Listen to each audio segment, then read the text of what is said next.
Hello my dear friend and my dear student, मेरे इस YouTube channel में आप सभी लोगों का स्वागत है। मैं आप लोगों को इसमें BA third year 6th semester से राजनीति विज्ञान के अंतर्गत द्वितीय प्रश्न पत्र अंतर्राष्ट्रीय संबंध और राजनीति पढ़ा रहा हूं। और अंतर्राष्ट्रीय संबंध और राजनीति के अंतर्गत मैं आप लोगों को approach to the study of international politics पढ़ा रहा हूं। अंतर्राष्ट्रीय राजनीति के अध्ययन के उपागम पढ़ा रहा हूं, जिसके अंतर्गत मैंने 5 अप्रोचेज समाप्त कर दिया है। जिसमें पहला अप्रोच है या पहला दृष्टिकोण है आइडियलिज्म, आदर्शवाद। दूसरा है यथार्थवाद, रियलिज्म। तीसरा है नव यथार्थवाद, न्यू रियलिज्म। और चौथा है निर्णय निर्माण सिद्धांत, डिसीजन मेकिंग थियरी। और पांचवा है सामान्य व्यवस्था सिद्धांत, जनरल सिस्टम थ्योरी। और जो छठवां है वह है गेम थ्योरी या खेल सिद्धांत। इस खेल सिद्धांत को मैं इस वीडियो में बताने जा रहा हूं। यह खेल सिद्धांत इस यूनिट का फर्स्ट यूनिट का अंतिम टॉपिक है। इसके पश्चात मैं सेकेंड यूनिट प्रारंभ करूंगा। सेकेंड यूनिट के अंतर्गत पहला टॉपिक है राष्ट्र राज्य व्यवस्था सिद्धांत। तो मैं आप लोगों को अगले वीडियो में राष्ट्र राज्य व्यवस्था सिद्धांत बताऊंगा। तो आइए चलते हैं, देखते हैं खेल सिद्धांत, गेम थियरी। गेम थियरी क्या होता है? गेम थियरी का विकास, इसका विकास गणितज्ञों के द्वारा किया गया था। शुरुआत में इसका विकास सबसे पहले गणितज्ञों के द्वारा किया जाता है, फिर अर्थशास्त्रियों के द्वारा किया जाता है, इकोनॉमिस्ट अर्थशास्त्रियों के द्वारा किया जाता है। अर्थशास्त्र के एक प्रोफेसर होते हैं नैश, और जॉन एफ नैश प्रोफेसर होते हैं अमेरिका में अर्थशास्त्र के। और यह अपने अर्थशास्त्र में इस गेम थियरी का विस्तृत रूप से प्रयोग करते हैं, और जिसके परिणाम स्वरूप उनको 1994 में नोबेल पुरस्कार दिया जाता है, नोबेल प्राइज दिया जाता है। सबसे पहले इसको मैथमेटिशियन के द्वारा प्रयोग किया जाता है। मैथमेटिशियन में होते हैं 1710 में इसका प्रयोग करते हैं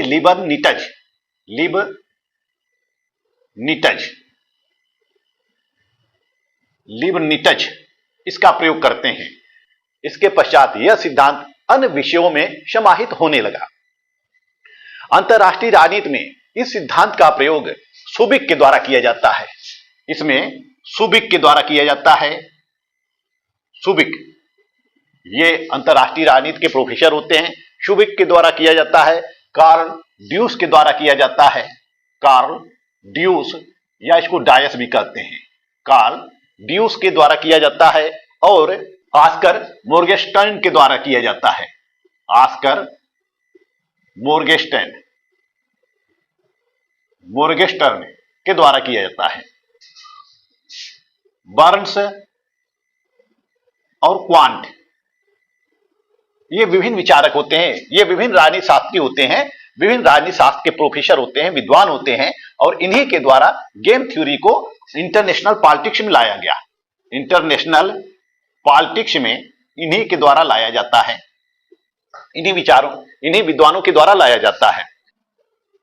यह जो खेल सिद्धांत है, यह सिद्धांत विश्लेषण की एक पद्धति है जिसमें अनेक विकल्प दिए होते हैं, और अनेक विकल्प में से हमें सर्वोत्तम विकल्प की तलाश करनी होती है। यह एक ऐसी पद्धति है, खेल पद्धति एक ऐसी पद्धति है जिसमें यह निर्णय किया जाता है कि विभिन्न परिस्थितियों में व्यक्ति किस प्रकार का निर्णय करे। तो अंतरराष्ट्रीय राजनीति के अंतर्गत यानी कि इंटरनेशनल पॉलिटिक्स के अंतर्गत जो हम अध्ययन करते हैं अंतरराष्ट्रीय राजनीति का, वह खेल सिद्धांत के माध्यम से अध्ययन करते हैं। इसमें जो विभिन्न राज्य होते हैं, जो विभिन्न स्टेट्स होते हैं, स्टेट्स यानी कि राज्य जो होते हैं, राज्य को एक एक्टर के रूप में समझा जाता है, एक एक्टर या प्रतियोगी के रूप में समझा जाता है, कॉम्पिटिटर के रूप में समझा जाता है। तो अंतरराष्ट्रीय राजनीति को 2 या 2 से अधिक राज्यों के बीच एक खेल के रूप में समझा जाता है। यानी कि विभिन्न राज्य हैं, विभिन्न ये अंतरराष्ट्रीय विश्व व्यवस्था में ये विभिन्न प्रकार के राज्य हैं, और यह विभिन्न खिलाड़ी हैं, और एक दूसरे के साथ ये चाल चलते हैं, एक दूसरे के साथ प्रतिद्वंदिता करते हैं, और संघर्ष करते हैं, और संघर्ष करके ये सफलता प्राप्त करते हैं। तो इस तरह से इसमें अंतरराष्ट्रीय राजनीति के अंतर्गत विश्व में अनेक खिलाड़ी होते हैं। वह खिलाड़ी किस रूप में होते हैं? राज्य के रूप में होते हैं, विभिन्न राज्य होते हैं। जिस तरह से हम देखते हैं कि खेल में दो खिलाड़ी होते हैं, दो खिलाड़ियों के बिना खेल को खेला नहीं जा सकता। जैसे हम शतरंज का खेल देख सकते हैं। शतरंज में दो खिलाड़ी होना आवश्यक है, एक व्यक्ति अकेला कोई भी गेम नहीं कर सकता है, या फिर उससे अधिक खिलाड़ियों की आवश्यकता होती है। जैसे क्रिकेट में देख सकते हैं, फुटबॉल में देख सकते हैं, वगैरह विभिन्न खेलों में देख सकते हैं जिसमें कि दो या दो से अधिक खिलाड़ियों की आवश्यकता होती है। वह खिलाड़ी जो है, वह खिलाड़ी नियम के अनुसार खेल खेलते हैं, नियम का कोई उल्लंघन नहीं करता है। जो नियम का उल्लंघन करता है वह खेल से बाहर हो जाता है। तो इसी तरह से अंतरराष्ट्रीय व्यवस्था में अंतरराष्ट्रीय राजनीति के अंतर्गत इस खेल सिद्धांत का प्रयोग किया जाता है, और खेल सिद्धांत के माध्यम से अंतरराष्ट्रीय राजनीति का अध्ययन किया जाता है कि विभिन्न राष्ट्र आपस में कैसा व्यवहार करते हैं और किस प्रकार की चालें चलते हैं, और उन चालों के द्वारा किस प्रकार की राजनीति एक्टिवेट होती है, किस प्रकार की राजनीति करते हैं। तो अंतरराष्ट्रीय राजनीति में विभिन्न राज्य जो होते हैं एक दूसरे को पराजित करने के लिए विभिन्न चालें चलते रहते हैं, विभिन्न ट्रिक चलते रहते हैं कि हम विभिन्न राज्यों को कैसे परास्त करें, कैसे पराजित करें। इस खेल में युद्ध नहीं होता है, युद्ध नहीं होता है। सभी लोग अपनी रणनीतियों के माध्यम से खेल खेलते हैं, चालें चलते हैं। एक राज्य दूसरे राज्य के विरुद्ध संघर्ष करता है, कैसे? अपनी चालों के माध्यम से, अपनी रणनीति के माध्यम से। युद्ध नहीं होता है, क्योंकि जब युद्ध हो जाएगा तब तो खेल का अंत हो जाएगा, खेल समाप्त हो जाएगा, यानी खेल सिद्धांत तब वहां अप्लाई नहीं होगा। तो संघर्ष की स्थिति में रहते हैं, और संघर्ष की स्थिति में रहते हुए एक दूसरे के विरुद्ध क्रिया करते हैं, प्रतिक्रिया करते हैं। एक राष्ट्र दूसरे राष्ट्र की गतिविधियों को जानने का प्रयत्न करता है, उसके विभिन्न प्रकार की जो कमजोरियां होती है उस कमजोरी को जानने का प्रयत्न करता है, उसके रणनीति को जानने का प्रयत्न करता है। यानी कि एक राज्य जो होता है दूसरे राज्यों की समस्त गतिविधियों का अध्ययन करता है। और जब दो राष्ट्र या दो से अधिक राष्ट्र प्रतिद्वंदी के रूप में रहते हैं, कंपटीटर के रूप में रहते हैं, तो उनमें तीन प्रकार की समानताएं देखने को मिलती हैं। जैसे पहली समानता होती है संघर्ष की स्थिति, कॉन्फ्लिक्ट, संघर्ष की स्थिति की होती है कॉन्फ्लिक्ट, यानी कि दोनों राज्य जो होते हैं संघर्ष की स्थिति में होते हैं। जो संघर्ष करते हैं दोनों राज्य करते हैं। जैसे भारत और पाकिस्तान या भारत और चीन को ले लें तो भारत भी संघर्ष की स्थिति में रहेगा, चीन भी संघर्ष की स्थिति में रहेगा। दोनों एक दूसरे के साथ संघर्षरत अवस्था में रहेंगे। तो पहली स्थिति होती है, पहली समानता होती है संघर्ष की, दोनों राज्य संघर्ष करते हैं। दूसरी समानता होती है दोनों राज्यों के बीच एम्स की, यानी उद्देश्य की। दोनों राज्यों का उद्देश्य होता है, दोनों राज्यों का एक ही उद्देश्य होता है, क्या? सफलता प्राप्त करना। यह सफलता इनका उद्देश्य होता है। यानी कि भारत भी सफलता प्राप्त करना चाहता है, चीन भी सफलता प्राप्त करना चाहता है। तो भारत और चीन के परिप्रेक्ष्य में हम इसको देख सकते हैं कि जैसे चीन विभिन्न चालें चलता है और भारत उसकी चालों को असफल बनाता है। तो दोनों का उद्देश्य होता है कि सफलता प्राप्त करना, अपनी योजनाओं में सफलता प्राप्त करना। तो दोनों का समान उद्देश्य होता है सफलता प्राप्त करना। तीसरा क्या है? साधन की समानता, मीन्स की समानता। यानी कि सभी देश, यानी कि दो या दो से अधिक राष्ट्र जब आपस में संघर्ष करते रहते हैं तो संघर्ष करने के लिए उनके पास कुछ साधन होते हैं। जैसे कि उनके साधन क्या होते हैं? उनकी चालें होती हैं, यानी कि वह विरोधियों की चालों का सूक्ष्मता पूर्वक अध्ययन करता है। जैसे शतरंज का खेल होता है, शतरंज का खेल ये होता है, तो इसमें दो खिलाड़ी होते हैं, एक खिलाड़ी इधर बैठा है और दूसरा खिलाड़ी इधर बैठा है, और ये दोनों आपस में खेलते हैं।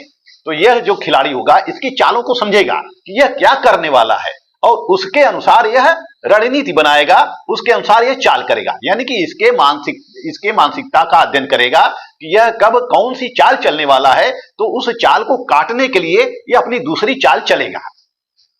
तो इस तरह से इनके जो साधन होते हैं वह इनकी रणनीति होती है, इनके विचार होते हैं, यही सब क्या होते हैं? इनके साधन होते हैं, यही सब इनके साधन होते हैं। यानी कि साधनों की भी समानता होती है। यानी कि जिस साधन का प्रयोग भारत करना चाहता है उसी साधन का प्रयोग कौन करना चाहता है? चीन करना चाहता है। यानी कि साधनों में भी समानता देखी जा सकती है। तो ये तीन प्रकार की समानताएं होती हैं इस खेल सिद्धांत में दो राष्ट्रों के मध्य। अब खेल सिद्धांत जो होता है उसके 5 महत्वपूर्ण संप्रत्यय होते हैं, अवधारणाएं होती हैं, 5 अवधारणाएं होती हैं। जैसे 5 अवधारणाएं, 5 संप्रत्यय होते हैं खेल सिद्धांत के। 5 संप्रत्यय होते हैं खेल सिद्धांत के। खेल सिद्धांत में पहली बात यह होती है कि इसमें विरोधी का होना आवश्यक होता है। विरोधी का होना आवश्यक होता है। अपोनेंट का होना आवश्यक होता है। यदि अपोनेंट्स नहीं होता है तो फिर खेल नहीं होता है। जैसे कि हम देखते हैं कि क्रिकेट का खेल होता है या शतरंज का खेल होता है, उसमें विरोधी होते हैं। हमें गेम की क्रिया करने के लिए सामने कोई अपोनेंट चाहिए। इस खेल सिद्धांत का पहला संप्रत्यय या पहला कॉन्सेप्ट है विरोधी का होना। दूसरा कॉन्सेप्ट है कि जब खेल सिद्धांत शुरू होता है तो रूल्स ऑफ गेम का पालन करना, यानी कि खेल के नियम का पालन करना। खेल के नियम होते हैं और खेल के नियम का पालन दोनों लोगों को करना होता है, दोनों राष्ट्रों को करना होता है। जो खेल के नियम का उल्लंघन करता है उसको खेल से बाहर जाना पड़ता है, यानी कि या तो उसको पराजित होना पड़ता है या फिर उसको बाहर कर दिया जाता है, खेल से बाहर कर दिया जाता है। तो खेल के कुछ नियम होते हैं। इसी तरह से राष्ट्रों के बीच भी खेल के कुछ नियम होते हैं। वह खेल के नियम का पालन करते रहते हैं, उल्लंघन नहीं करते हैं, पालन करते रहते हैं, क्योंकि जानते हैं कि उल्लंघन का दुष्परिणाम हो सकता है। तो खेल के नियमों का पालन करते हुए वह खेलते रहते हैं, एक दूसरे की चालों के साथ वह खेलते रहते हैं। और तीसरा होता है सूचना, इंफॉर्मेशन। हर राष्ट्रों के पास इंफॉर्मेशन होनी चाहिए। किसकी इंफॉर्मेशन होनी चाहिए? इंफॉर्मेशन यानी कि सूचना होनी चाहिए। सूचना क्या है? सूचना होनी चाहिए। यह सूचना का मतलब क्या होता है कि हमें अपने विरोधी की परिस्थितियों का अध्ययन करना होता है, विरोधी की चालों को समझना होता है, यानी कि विरोधी कब क्या कर रहा है, कैसे कर रहा है, कौन से साधन है उसके पास, तो उस आधार पे हमें अपने कॉन्सेप्ट बनाने होते हैं, हमें अपनी रणनीति बनानी होती है। और जब हमारे पास सूचनाएं रहेगी तभी हम रणनीति बनाते हैं। जैसे कि हम देखते हैं कि विभिन्न देश एक दूसरे देशों में गुप्तचर भेजते हैं, जासूस भेजते हैं। यह जासूस जाकर उन देश की वस्तु स्थिति का पता लगाते हैं, और जब वस्तु स्थिति का पता लगाते हैं तो यह सारी जानकारी उस देश के पास हो जाती है।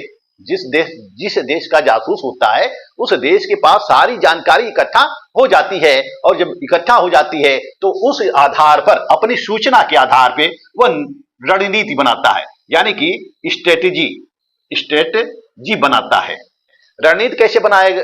रणनीति हम कैसे बनाते हैं? जब सामने वाले के परिस्थितियों को समझ सकते हैं, सामने वाले के मन स्थिति को हम समझ सकते हैं, सामने वाले के पास क्या है, उसके विभिन्न साधन क्या है, कौन सी ऐसी परिस्थितियां हैं जिसके अनुसार वह व्यवहार करता है। यानी कि कहने का आशय यह है कि एक राष्ट्र के पास यदि दूसरे राष्ट्र की समस्त सूचनाएं होती हैं, समस्त सूचनाएं उपलब्ध होती हैं, तभी वह रणनीति बनाता है। जैसे कि भारत और पाकिस्तान का आक्रमण ले लेते हैं, भारत और पाकिस्तान का आक्रमण, इंडिया और पाकिस्तान का आक्रमण ले लेते हैं, सीमाओं पे आक्रमण होता रहता है। तो जो भारत है यह सीमाओं पर सीमाओं की सूचना इसके पास होती है। भारत के पास सीमाओं की सूचना होती है कि किस सीमा पर पाकिस्तान की कितनी सैनिक टुकड़ी तैनात है, किस सीमा पर कौन से हैं, तो सीमाओं की पूरी सूचना इस भारत के पास होती है, भारतीय सैनिकों के पास होती है। और इन्हीं सूचनाओं के आधार पर भारतीय सैनिक जो होते हैं वह रणनीति बनाते हैं, रणनीति बनाकर हमले करते हैं। तो इसी तरह से एक राष्ट्र के पास दूसरे राष्ट्र की, यानी विरोधी राष्ट्र की जब सूचनाएं होती हैं तभी वह आगे की कार्रवाई सुनिश्चित करता है, आगे की रणनीति तैयार करता है। पांचवा कॉन्सेप्ट है मूल्यांकन या क्षतिपूर्ति, यानी कि पे ऑफ। जो 4 अवधारणाएं हैं, इन चारों को अप्लाई करने के पश्चात उनके पास बचता क्या है, यानी कि जो 2 राष्ट्र संघर्ष की अवस्था में होते हैं, और जब संघर्ष की अवस्था में होते हैं तो संघर्ष से उनको हानि होती है या लाभ होता है, हानि होती है या लाभ होता है, यानी कि और लाभ किसको अधिक होता है, हानि किसको अधिक होती है, इन सब का मूल्यांकन करना होता है। यानी कि क्षतिपूर्ति का मूल्यांकन करना होता है कि हमको लाभ हुआ है या हानि हुआ है, यानी कि इस खेल में उसको हानि हुआ है, लाभ हुआ है। जैसे कि किसी खेल में एक खिलाड़ी हारता है तो दूसरा जीतता है, या तो तय होता है खेल में कि एक पक्ष हारेगा दूसरा पक्ष जीतेगा। इसी तरह से अंतरराष्ट्रीय व्यवस्था के अंतर्गत जो 2 राज्यों के मध्य संघर्ष होता है, दो राज्यों के मध्य संघर्ष होता है, उस संघर्ष की अवस्था में एक राज्य को हानि होती है तो दूसरे राज्य को लाभ होता है, दूसरे राज्य को लाभ होता है। तो यही राज्य मूल्यांकन करते हैं कि उनको इससे हानि हुई है या फिर लाभ हुआ है।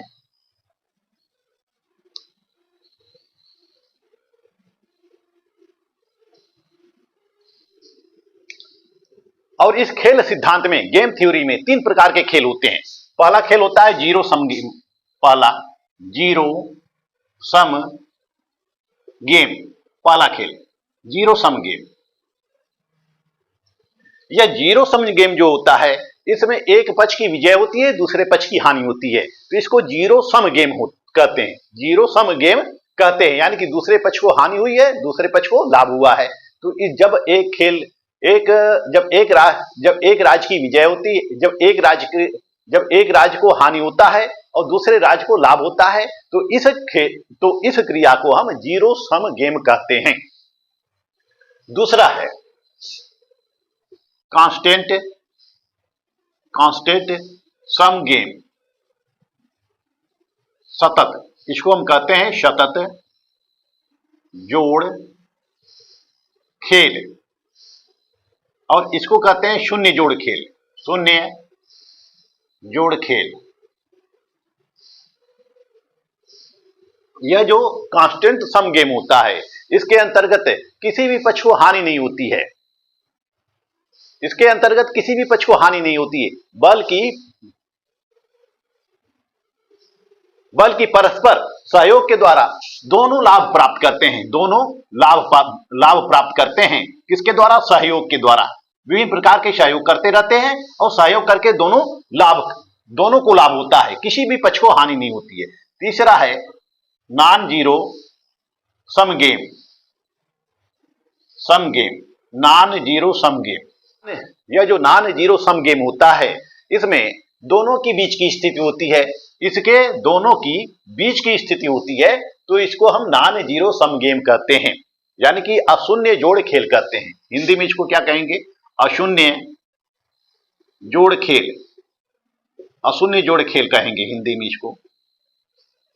तो यह नॉन जीरो सम गेम क्या होता है? दोनों की बीच की स्थिति होती है और इसमें दोनों पक्षों के बीच प्रतिस्पर्धा भी होती है और सहयोग भी होता है, यानी कि कंपटीशन भी होता है। दोनों के बीच क्या होता है?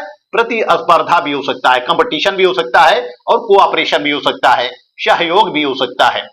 दोनों पक्ष एक दूसरे के साथ संघर्ष करते हैं और कभी कभी ऐसी स्थिति आ जाती है कि एक दूसरे के साथ सहयोग करने लगते हैं।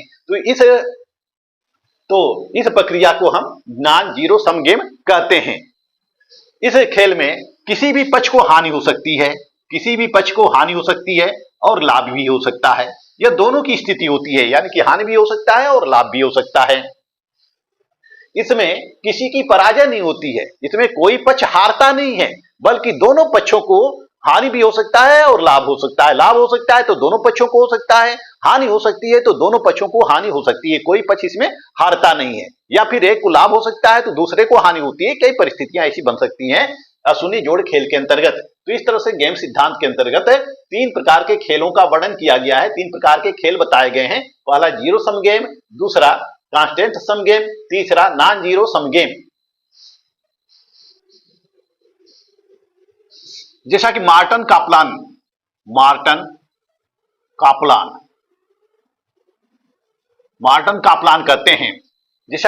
कापलान कहते हैं कि रणनीति का विश्लेषण करने के लिए खेल सर्वोत्तम उपकरण है। खेल विश्लेषण का सर्वोत्तम उपकरण है।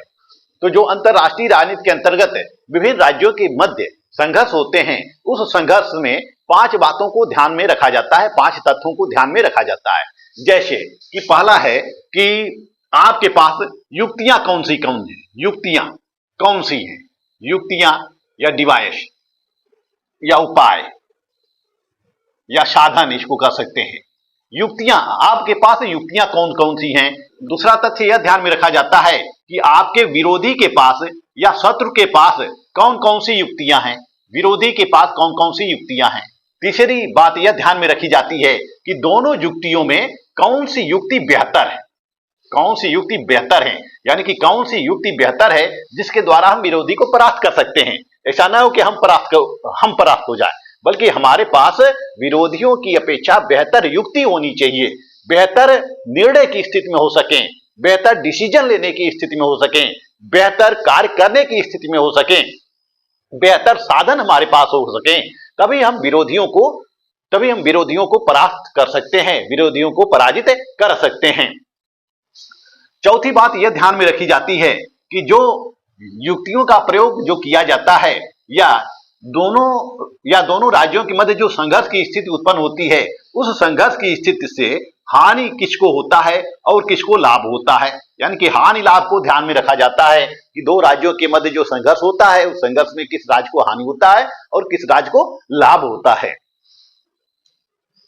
और पांचवी बातें यह ध्यान में रखी जाती हैं कि शत्रु पक्ष को क्या परिणाम मिला है, शत्रु पक्ष को परिणाम क्या प्राप्त होता है, उसको लाभ होता है या हानि होता है। तो इन सारी बातों को ध्यान में रखा जाता है। इन सभी बातों को अंतरराष्ट्रीय राजनीति के अंतर्गत खेल सिद्धांत में ध्यान रखा जाता है। ये सारे तथ्यों को ध्यान में रखकर ही हम दूसरे राज्यों से क्रिया करते हैं, दूसरे राज्यों से संबंध स्थापित करते हैं।